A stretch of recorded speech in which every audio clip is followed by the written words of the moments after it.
Vai, João, vamos de notícia, porque é inacreditável. Eu quando vi, ao longo do final de semana, a informação, mandei para o João. João, nosso analista, quando o assunto é internacional, falei, deixa eu mandar para o João. O João falou, Pitori, procede. Eu não acredito. Não acredito. Eu imaginava qualquer coisa. Falei, isso é fake, isso aí estão brincando, né, com o Lula. Como, por exemplo, vi um vídeo esse final de semana, é claro, completamente fake, um texto muito mal feito, né, dizendo que o Trump convidando o Lula, o melhor presidente do planeta, tal, para posse. A gente sabe que é brincadeira. Mas quando eu vi esse texto, eu falei assim, pô, não é possível, isso aqui é sério. João, isso procede? Qual foi a tua resposta, João? Que procede, Pitori. Qual a informação? O ex-presidente Jair Bolsonaro disse ontem que o militar israelense investigado pela Polícia Federal é um soldado do povo de Deus. O integrante das Forças de Defesa de Israel deixou o Brasil depois que a Justiça do Distrito Federal o acusou de supostos crimes cometidos lá na faixa de Gaza. O ex-presidente escreveu o seguinte nas redes sociais, abre aspas, caso fosse presidente da República, esse soldado do povo de Deus, ora perseguido, teria sido recebido por mim no Palácio do Planalto com as devidas honras. Fecha aspas. Ele acusou também o presidente Luiz Inácio Lula da Silva de ser omisso em relação ao que chamou de injustiça sobre o caso. Também afirmou que o petista apoia ditadores. Bom, mas para a gente entender esse caso, Pitori, um soldado das Forças de Defesa de Israel deixou o Brasil ainda ontem, depois que a Justiça do Distrito Federal determinou que a Polícia Federal o investigue por supostos crimes de guerra na faixa de Gaza. A informação é de uma emissora estatal israelense. Conforme a publicação, sua família disse que ele não chegou a ser preso. Está aí a imagem dele.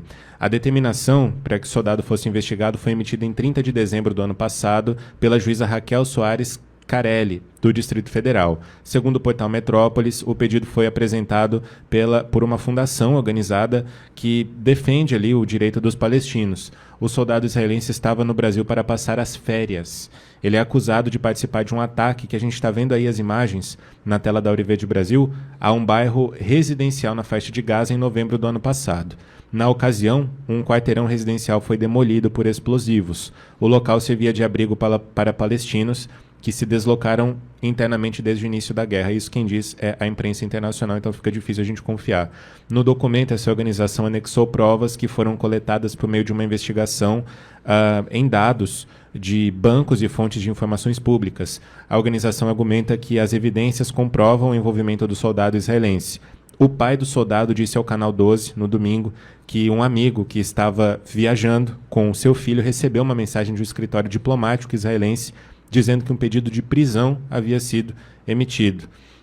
No jornal The Times of Israel, ele disse o seguinte, abre aspas, pedi que eles escapassem imediatamente e não ficassem nem mais um momento no Brasil. Fecha aspas.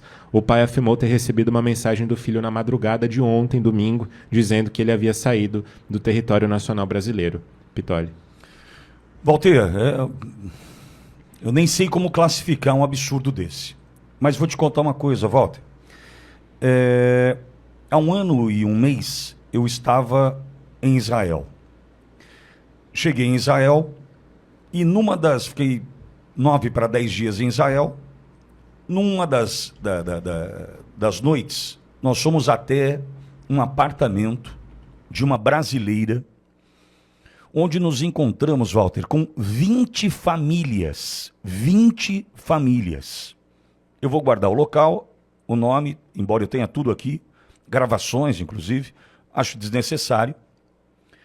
Então eu vou guardar essas informações, Walter, mas só para você saber. As 20 famílias que estavam naquele momento conosco, para um momento de conversa, uma reunião, para contar para a gente o que acontecia, as 20 famílias brasileiras, 20 famílias, todas elas, Walter, ou com filho, filha, nora, genro, neto, alguém estava servindo o exército israelense. Naquele momento, com 2 meses pós-ataque do dia 7 de outubro, ali estavam 20 famílias de brasileiros, todas as famílias com alguém servindo o exército.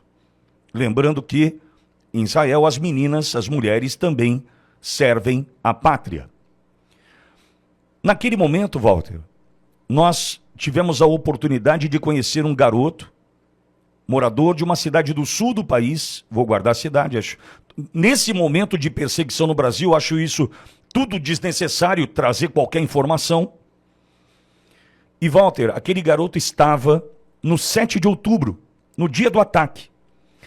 E aquele garoto, ele deixaria o plantão às 7 da manhã. O ataque acontece às 6h30. Quando das 6h30 da manhã acontece o ataque, ele é então orientado com a sua equipe, com a sua tropa, enfim, com o seu grupo, a se deslocar de onde estavam próximos de Tel Aviv para Sderot, lá para a região, para o sul, próximo à faixa de Gaza, onde eu também estive. Walter, ele conta esse brasileiro que serve o exército israelense, primeiro em choque, nitidamente em choque, um garoto de 20 anos, o olhar perdido, um olhar fixo, perdido pro nada, e contava e relatava que eles estavam em sete soldados, e num momento eles enfrentavam 130 terroristas do Hamas. 7 soldados israelenses enfrentando 130 terroristas do Hamas. Naquele momento, eles se dividiram, um grupo com 4, um grupo com 3, e ele viu 2 amigos de farda sendo mortos pelo Hamas. Ele viu, ele assistiu. Menino em choque, garoto, 20 anos, Walter. Ainda trabalhou, lutou, guerreou por horas a fio até poder voltar para a base, de onde não saiu mais por 30 dias. Ou seja, ele estava a 30 minutos de deixar o posto. Por conta do ataque, ele continuou por 30 dias sem voltar para casa. Eu queria saber, Walter, como se posicionaria o governo brasileiro agora, essa justiça, que eu não consigo encontrar justificativa para usar esse nome, justiça, né? Eu queria saber se essa justiça brasileira perseguiria este brasileiro que tem base numa cidade no sul do país, por ele defender o exército israelense, defender Israel, defender o seu povo. Pós 7 de outubro, ele vendo 2 amigos sendo mortos pelo Hamas, assistindo tudo o que aconteceu naquela rave, naquela festa, na cidade de Sderot, enfim, tudo o que aconteceu naquele 7 de outubro, e eu vi aquele garoto em choque. Eu vi. Como é que se posicionaria o governo brasileiro? Mandaria prender esse brasileiro aqui, em solo brasileiro, porque lutou lá? É isso? Walter, eu não consigo classificar esse absurdo a ponto de, Walter, eu mandar notícia para o João, falar, João, confirma aí, isso aí eu tô achando que é mentira. O João falou, é verdade. Perderam o limite, Walter. Faz tempo, infelizmente, né? Sabe que esse negócio é tão absurdo mesmo que eu tenho até dificuldade de saber por onde começar, Pitoli. Por onde começar o comentário? Primeiro, eu sou judeu. Então, esse assunto me fala muito alto, né? Segundo, eu estudo história e acompanho a história do povo judeu e a própria história de Israel, que é tão desconstruída dentro desse processo da militância da extrema-esquerda. A chegar ao ponto de dizerem agora há pouco tempo, e mais de uma vez, que Jesus era palestino, com todo respeito ao povo palestino e ao seu direito de poderem ter a sua terra também, o seu país, enfim, o seu território. Mas é uma desconstrução da história. Eu estive 3 vezes em Israel, a última vez que eu estive, já faz 10 anos, quando a minha filha estava servindo no Exército de Israel. Tenho uma filha hoje com 28 anos, ela foi lá fazer um programa que se chama Shinat, com 1 ano, morou em 3 cidades diferentes e durante um período dessa sua passagem por lá, ficou 3 meses fazendo uma instrução, um treinamento, servindo nas forças de defesa de Israel. Bom, eu ontem também fui pego de surpresa por isso, né? Lembrar que, primeiro, que em relação aos brasileiros judeus que foram mortos, jovens, inclusive, nesse ataque de 7 de outubro, já há 2 anos, né? E lembrar que existem mais de 100 reféns até hoje mantidos em cativeiro. Em relação aos brasileiros jovens que foram mortos lá, o governo brasileiro nunca falou nada, Picoli. Lembra disso, né? Nós temos um menino aqui de Porto Alegre, nós temos uma menina sobrevivente, aquele ataque absurdo, covarde, contra a rave e contra vários kibbutz, né? Que são comunidades que ficam um pouco fora de cidades e que se organizam assim numa vida comunitária nessas áreas. Nós nunca vimos nenhuma manifestação do governo brasileiro. Agora vamos para a parte, para mim, que eu tenho dito a mais perversa do que está acontecendo no Brasil e a mais perigosa também, que é a tomada do Poder Judiciário. O que essa juíza, e eu não vi ainda o Ministério Público, a sua fala, nem a sua manifestação no processo, mas não me surpreenderá, mais uma vez, que tenha chancelado, porque faz parte desse processo gramsciano de tomada do Poder Judiciário. O que essa decisão em tempos normais consistiria, Vitório, João e a nossa audiência no Brasil todo? Prevaricação, abuso de autoridade, desvio de poder, e seria normalmente corrigida pelo CNJ. Só que o que a gente está assistindo é o seguinte: perseguição, correção, correição, só existe para quem é de direita, Pitório. Não existe para quem é de esquerda. Para quem é de esquerda faz tudo, inclusive aquilo que está fora da lei. Vamos lembrar rapidamente como é que isso começou. Primeiro começou com esse discurso aqui de atos de ódio na internet, discurso de ódio e fake news. E aí se acabou com o flagrante, se criou a figura do crime continuado. Então, a qualquer momento, se uma publicação considerada por esse sistema, por esse regime, uma publicação que fosse considerada, volto a dizer, por esse regime criminosa, o flagrante era perpétuo. Estava sempre lá, o cara podia ser preso a qualquer momento. Depois, vandalizaram, quebraram, destruíram o Instituto da Imunidade Parlamentar. E está aí o deputado Daniel Silveira. Depois, as garantias do devido processo legal, ampla defesa, o contraditório, e a partir daí, figuras como a busca e apreensão e o confisco se tornaram banais desde que alguém fosse de direita. E depois de tudo isso, acabou a presunção de inocência para quem é de direita, acabou a necessidade de o dolo naqueles crimes de opinião que precisa ter dolo, bastando a pessoa ser de direita, e agora nós chegamos nesse momento em que o artigo 5º do Código Penal, o artigo 6º, especialmente esses dois que falam da territorialidade, foram para o espaço também.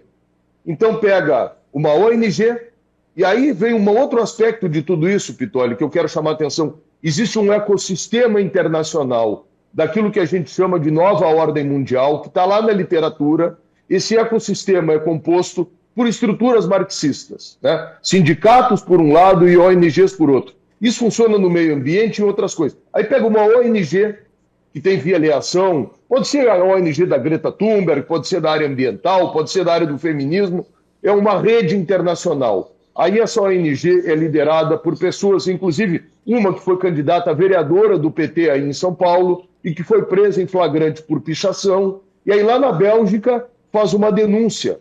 Isso chega aqui no Brasil e a juíza, ao invés de dizer o seguinte: olha, essa questão não é competência do nosso país, manda para a Polícia Federal, que infelizmente está se rendendo a tudo isso, que a gente pode comparar a uma Gestapo, ou uma Stasi, ou seja lá o que for, uma polícia de regime, uma polícia de governo, não uma polícia de Estado, e se abre absurdamente uma investigação e, por sorte, existe um sistema de inteligência dos mais eficientes do mundo que avisou esse rapaz. Tudo isso que estava acontecendo e ele conseguiu manejar, de conseguir fugir do sistema e do regime, porque, infelizmente, muitos de nós hoje somos vítimas desse sistema e desse regime e não conseguimos fugir. Isso, sob todos os aspectos que a gente olha, é um dos maiores absurdos, mas é simplesmente apenas mais um na esteira de tantos absurdos, abusos, desvios que a gente tem visto no nosso país ao longo desses últimos 2 anos e que eu volto a dizer é uma vingança tardia por 64. Eles estão fazendo coisas que tanto falaram e que tanto criticaram de uma forma muito pior do que jamais nós poderíamos imaginar. Só a certeza que eu tenho é que a roda da história é cíclica, que esse negócio vai acabar. Só tenho, por último, uma preocupação. É que o judiciário, tendo sido tomado, torna tudo muito mais difícil. Porque esse pessoal tem imunidade. Imunidade que nós não temos, aliás, nem os deputados têm. Mas eles têm imunidade pelos seus atos, eles têm proteção corporativa, e tudo isso está acontecendo Quem é juiz de direita, como a Ludmilla, tem que ir embora e está refugiada e demitida nos Estados Unidos, como os desembargadores aqui do TRF4, entre eles o Dr. Thompson Flores, um homem que deveria ser ministro do STF, e não foi por um equívoco histórico nosso. Agora, quem é de esquerda faz absolutamente tudo. O Walter, esse último ponto era onde eu ia pegar o meu comentário, para começar o meu comentário agora, com relação ao que nós vivemos hoje dentro do Poder Judiciário, hein? Imagine você que essa justiça que aí está, eu não posso generalizar, é claro, mas nós temos uma parcela considerável desses que aí estão hoje, magistrados que aí estão hoje, decidindo sobre vidas, estão afetados dessa forma, estão contaminados dessa forma. Walter, é inacreditável imaginar que essa justiça contaminada que está, né, sujou a água, desculpa, a água está suja. A gente vai ter que passar por um processo de decantação, de limpeza disso tudo, porque não dá para achar normal o que está acontecendo no Brasil hoje. Só que esta pessoa está decidindo sobre esse soldado israelense, mas também está decidindo sobre brasileiros. Brasileiros que muitas vezes estão pagando um preço altíssimo em função do seu posicionamento político e ideológico. Vamos dar uma olhadinha nas redes sociais do cara. Vamos dar uma olhadinha. Ih, é bolsonarista. Ferro na boneca. É assim que está acontecendo hoje. Eu próprio sou vítima disso. Conta aí, Walter. Eu próprio sou vítima disso. Eu sou vereador, era vereador em Porto Alegre, candidato a prefeito. Durante a eleição, entre o primeiro e o segundo turno, me dirijo aos meus candidatos a vereador, que não tinham logrado êxito, e digo, olha, não esmoreçam frente a isso, nós estamos diante desse fenômeno que é o eco da ocupação das escolas e das universidades pela esquerda. Vejam a eleição da bancada Jovem Negra. Por que eu referi isso? Porque a própria bancada se apresenta como uma bancada negra.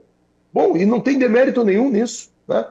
Inclusive agora nós vimos a posse aqui dos vereadores no Rio Grande do Sul, se recusaram a levantar o que é uma liturgia do cargo e da função, se recusaram a levantar para cantar o hino do Rio Grande do Sul, porque fazem questão de desinterpretar o hino.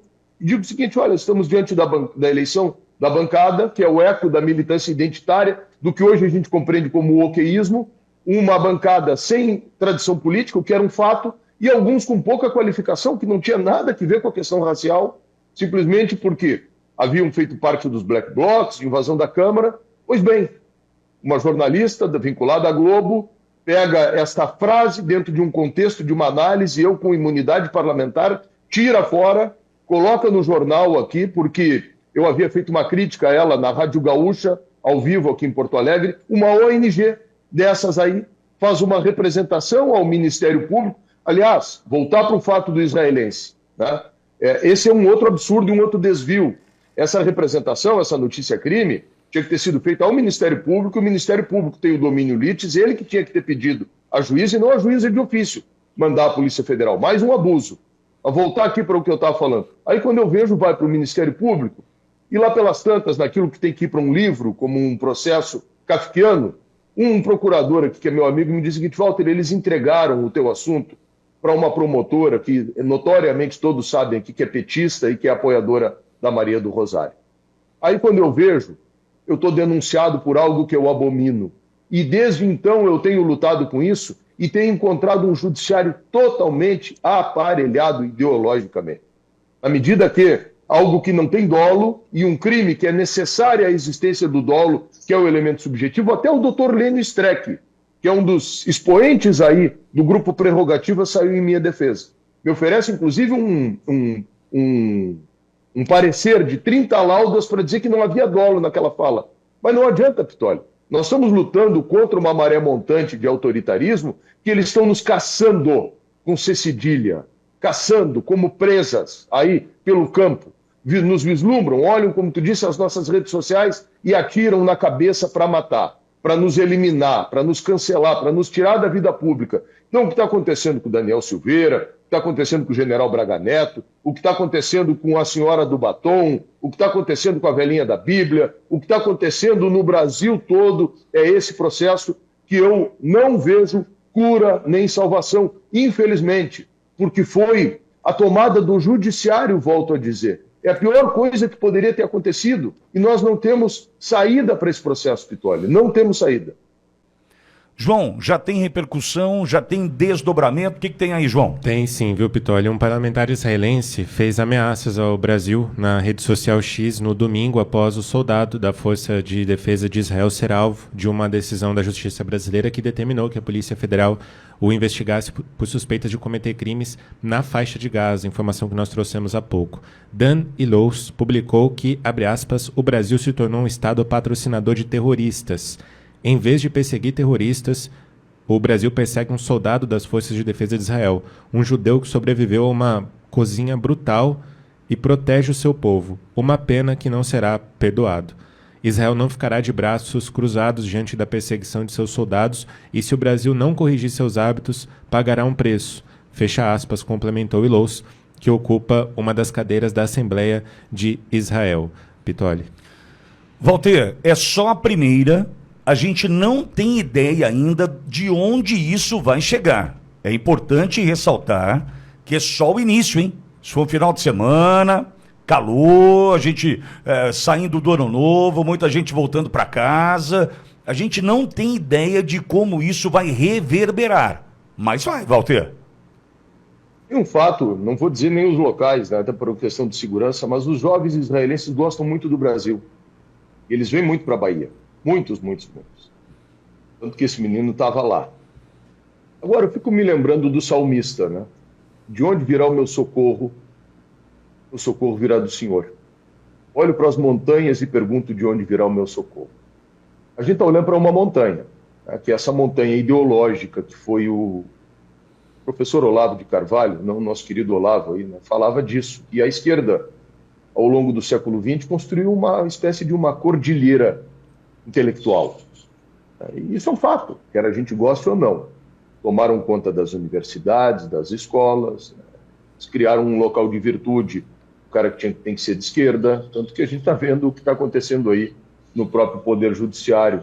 A gente está vendo que os garantistas de ontem são hoje os autores, doutrinadores aqui no Brasil, que estão afiançando tudo isso. Então a gente olha para essa montanha e pergunta de onde virá o nosso socorro. Eu quero dizer o seguinte: todo regime no mundo que resolveu buscar inviabilizar a existência do santuário que é Israel, pagou, de alguma forma. É que tenham muito cuidado com o que estão começando a protagonizar no Brasil. Porque o Lula, há 8 anos atrás, já tinha recebido o Ahmadinejad aqui, e tinha condecorado o Ahmadinejad. Porque o Brasil, no ano passado, sob protesto dos Estados Unidos, recebeu 2 fragatas de guerra aqui do governo do Irã. Só que volto a dizer, cuidado com tudo isso. Porque Israel tem uma contingência que ele foi obrigado, lembrar de Golda Meir. Ela dizia o seguinte: o dia que os árabes amarem tanto os seus quanto nos odeiam, nós teremos paz aqui. E aí, lá pelas tantas, Israel se apercebeu o seguinte: olha, a gente quer viver em paz. Eles não nos deixam. Se matarem um dos nossos, nós vamos matar 10 dos deles, para que a gente crie aí um efeito dissuasório para que não queiram mexer conosco. Nós estamos mexendo com algo que nós não deveríamos mexer. Primeiro, mais uma mentira e mais uma contradição do pai da mentira, que é o Lula, que sempre falou em respeitar a autodeterminação dos povos e das nações. Só que com relação a Israel, vale sempre o duplo padrão da esquerda, né? Ele tem se metido lá com Israel. Agora, daqui um pouco mais, começam a acontecer coisas aqui no Brasil e certas providências, né, que alguns não vão saber de onde é que estão vindo e o que está acontecendo. Agora, Walter, é importante também a gente fazer um resgate desse período trevoso que a gente está vivendo no Poder Judiciário, onde estes que hoje tomam essas decisões estapafúrdias estão sendo inspirados por ministros do Supremo. Porque esses caras, eles estavam cheios de vontade de ser assim há muito tempo. Há muito tempo. Porque vieram da escola, ainda no ensino médio, movidos à doutrinação, passaram pelo direito. Quem passou por um Largo São Francisco da vida, motivados pela doutrinação. Então os caras estavam ali com um comichão, só que eles tinham um certo pudor, porque tem um negócio chamado CNJ, né, tinha, né, no Supremo, nós tínhamos uma escalação de 11 ministros até pouco tempo atrás. Primeiro que nós nem sabíamos os nomes. Segundo que holofote não era para eles.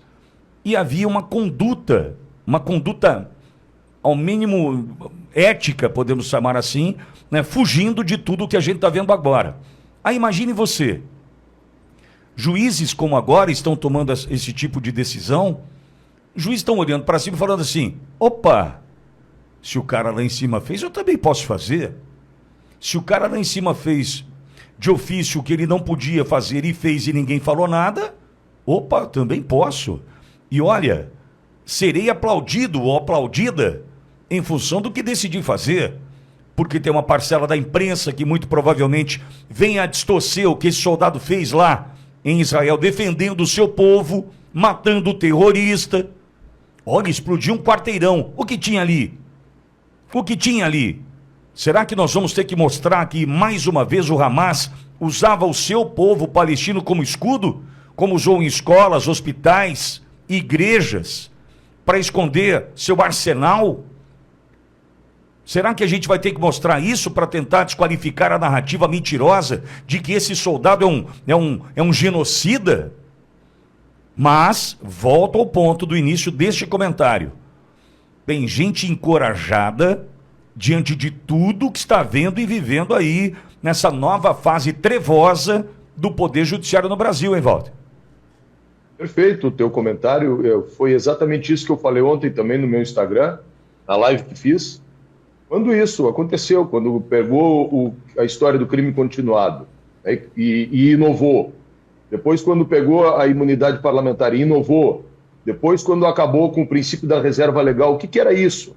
Nossa Constituição diz o seguinte, o órgão acusador é o Ministério Público, o juiz não abre inquérito, o juiz não faz essas coisas. Aí o ministro Alexandre de Moraes começou a fazer e os outros ministros começaram a chancelar, e aí a gente olha a primeira turma, um ministro como Luiz Fux, que era um juiz de carreira, chancelando essas coisas. Aí a gente olha a sexta turma do STJ, onde nós acreditávamos que existissem ainda princípios do direito, e aí vai ver as decisões da sexta turma do STJ no que diz respeito a essas questões políticas, e da mesma forma. Então, quando tudo isso começa a prosperar, as pessoas se sentem autorizadas a fazer isso. E vai avançando, Pitoli. E, de novo, a minha preocupação é essa, assim, ó, porque a roda da história mostra que, infelizmente, a continuar desse jeito, se empurra o Brasil para uma ruptura, quer queira, quer não. É fera ferida, é colocar as pessoas num canto em desespero. Como está dizendo, estão destruindo a vida das pessoas, maculando a imagem das pessoas, perseguindo as pessoas, trazendo sofrimento para as pessoas, gente morrendo nas cadeias por perseguição política, sob qualquer ângulo que eu olhe, é pior do que 64. 64 não teve uma pessoa condenada a 17 anos de cadeia por crime de dano. 64 o STF nunca foi fechado, agora foi tomado. Se quiserem me processar pelo que eu estou dizendo, podem processar. É a minha opinião a respeito do que está acontecendo hoje. Né? E isso é tão forte. Cadê o Glenn Greenwald, Pitoli? Cadê os 6 GB de informação? Todo mundo está com medo hoje. Os caras preferem sumir. Então, o sistema é exatamente o que tu falou. O mau exemplo prospera. Como lá em cima foi reabilitado um cara que tinha estado à frente do maior esquema de corrupção da história do nosso país, hoje em dia, o crime de furto no Brasil já também foi flexibilizado de uma forma tal que o cara rouba de alguém no dia seguinte está na rua. O próprio rei, né, o Alibaba, esse que está aí, disse que roubar um celular ou um boné não tinha problema nenhum. Né? Então, quando o mau exemplo vem de cima, infelizmente, ele prospera.